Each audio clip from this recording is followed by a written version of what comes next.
Jalin, first of all, congratulations. Just what was the moment like when you find out that you had won it, and what were your kind of nerves leading up the last couple of days? Because it obviously seems like a pretty tight kind of race between a couple of you guys for that award. Yeah, obviously, time I heard my name, I'm just grateful, blessed to just be in this position. Not only that, just being with my family, for them to come up here and just seeing the team behind me as well is one of the biggest things that I got out of it. But I was nervous. Marvin Harrison's a great receiver. I think we all know that. And he has a great career ahead of him, and it was a good race between me and him. But I'm just blessed for this opportunity to be up here in front of y'all. All right, next we'll go to Matt Ray. Hey, Jalin, Mike Patrick said, congratulations, man. When you were putting in all that work this offseason that we heard about in the spring on the jugs machine, did you ever expect it to turn out like this? This is, as a receiver, this is what you dream of. This is where you put your goals at.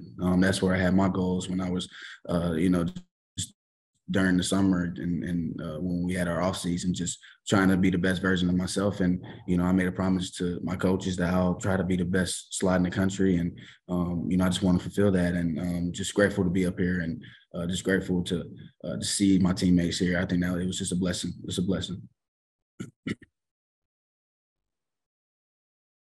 All right, let's go to Adam.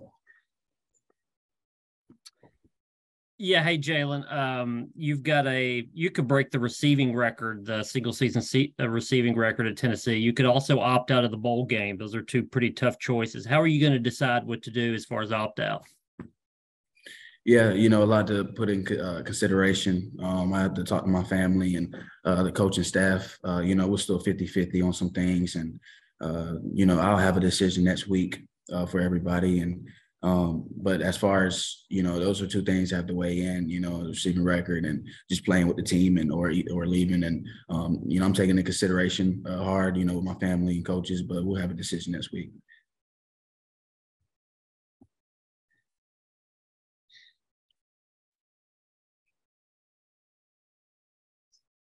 All right, let's go back to Patrick. Jalin, I think you had like 5 100-yard games. You can hear me? Yeah, we can hear you good. Is there a favorite game or a favorite moment as you've had maybe a little bit of time to reflect that was maybe your favorite of the season? Are you talking about as far as a touchdown? Touchdown game, anything before, after, anything stands out? I'll say my fifth touchdown against Bama, I think, was one of my favorites, just because the play, as far as the play calling, I knew it was coming to me. It was just a lock post, in the slot, and we had no routes on the outside. It was just a one-man route. And I knew that, if we get that, we'll tie it up and, have a chance. And just looking at their leverage, looking how they were playing, and I knew we had a chance, and hooked through a perfect ball, and obviously came down with it. But I think that was the biggest moment, and my favorite moment, just because of just seeing how the crowd reacted, and just seeing how Vol Nation, how they came and how they erupted everything, after that play. So that was my favorite for sure. All right, Matt Ray. Jalin, Patrick mentioned it at first. I think coming into this award show tonight, the Biletnikoff is probably one of the more anticipated announcements. Since you won the award here, did they give you any indication of how tight the vote actually was? I'm sorry, I couldn't hear you at the end. Sorry. Did they give you any indication of how tight, how close the race was in terms of votes? No, they didn't tell me anything as far as, voting wise. When you're in season, just going through all that, you just try to worry about the season and worry about, what you're doing next game. But I didn't, I don't know about the voters as far as, what the numbers were or anything. But we came in here expecting to win, just as far as everything. And, I think that's it for that question as far as how to answer it. All right, Eric Kane. Hey, Jalin, sorry if this has already been asked, but what point in the season did you maybe kind of feel like, okay, I put in the hard work, we're seeing the fruits of the labor on the field. Like, I got something going pretty well here. I know you're a motivated guy and you want to keep getting better, but when did you kind of know you had something going on? Yeah, I'll probably say after LSU game. After the LSU game, my confidence was as high as it can be.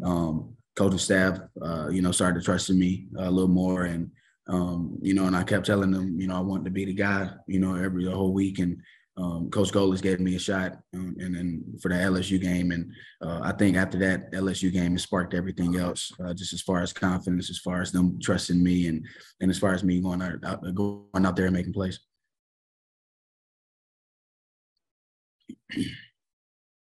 Anything else for Jalin? All right. We'll go to Patrick and then Eric. Jalin, you talked a little bit about your decision being 50-50. If you could expound maybe on what some of those factors you're going to be considering, not only whether or not you're going to play in Miami, but if you're going to come back next season, if you're going to go to the NFL, what are some factors that you're going to weigh as you go through that process or as you continue through that process? Yeah, you have to weigh in both options. Do you think as far as scouting wise, do you feel like you're ready for the league? Do you think you need to come back? What is NIL? What is NIL pushing? And as far as leaving, what round? What is your evaluation? What does the scouts think about you? It's a lot of things that I have to take into consideration, and would you patiently doing it, with my family and coaches. And, I just want to credit Coach Hype of, just helping me through the process and helping me make the right decision, for me and my future. You mentioned NIL, you had to deal with Hyatt hotels to help your teammates out a little bit. How did that sort of come about, and what made you want to sort of get back to some of your teammates with that? Yeah, with the Hyatt hotel, as far as how we came to agreement, it was, at the end of the year, we wanted to do something for the bowl game, for the families, because, we know how hard it is as far as when you go to bowl games and families have to pay for hotels, especially being in Miami, big city. And but I'm glad we worked out an agreement. And, I think my teammates deserve the world just as far as how they practice, how they played in games, and, as far as how they came up in big moments. And it's just credit to everybody on the offense, credit to everybody on the defense, just a whole team chemistry that we have. We're brothers in this room, and I think each and every one of them, and just grateful to be in the spot that I'm in right now. All right, last one, we'll go to Eric Kane. Hey, Jalin, I got two, kind of a piggyback off of what Patrick just said. What's the feedback you've been getting? I bet it's been all good from the players and fans, but what's some of that feedback you've been getting from that NIL deal? Yeah, I'm having discussions with our, NIL partners up here as far as with Spire and Volunteer Club, and we're coming to as far as just options as far as what we can do next year, and it's a long process, and I want to make sure I take my time just to make the right step for me, and for my future and for my family's future as well. And then lastly, you've mentioned Bayless several times this year about a guy that kind of poured into you over the offseason. Have you tried to return that favor and pour into some of these younger guys like maybe Squirrel or Chaz or any of those other younger guys? If so, kind of how's that process gone? Yeah, when Bayless was here, he was a leader in that room. Sad Tillman was a leader in this room.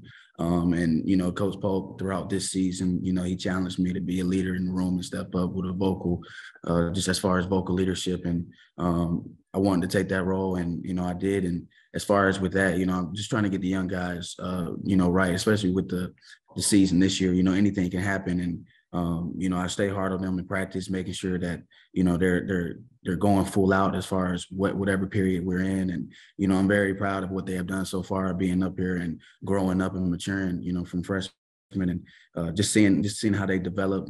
I can't wait to see what happens next year with them. And, just grateful to be in this position, leadership position. And so I can, teach the young guys what I know.